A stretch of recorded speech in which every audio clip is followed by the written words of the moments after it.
আরে এই শালা থেমে যা বলছি, থেমে যা। এই দানব, তুই আমার পুকুরের পানি খেতে পারবি না বলে দিলাম। আরে ভাই অনেক গরম, চল গোসল করবো।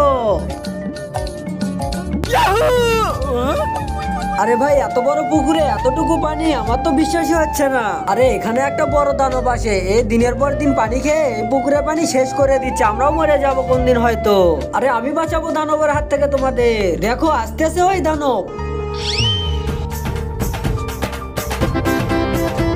এখন পরিবেশে যাবে, কিন্তু তার আগে দেখবো কারা কারা শয়তানকে হারিয়ে আল্লাহকে ভালোবাসো। যারা আল্লাহকে ভালোবাসো তারা ভিডিওটিতে লাইক দিয়ে চ্যানেলটিকে সাবস্ক্রাইব করো, আর যারা শয়তানকে ভালোবাসো তাদেরকে কিছু করার দরকার নেই।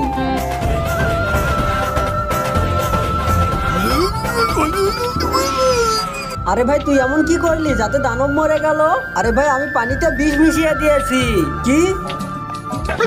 আরে ভাই এটা তুই কি করছিস? তুই তো দানবকে ঠিকই মেরেছিস, কিন্তু সঙ্গে সঙ্গে তো পরিও মারা গেছে। কি? দেখ ওইদিকে একবার। खत्म।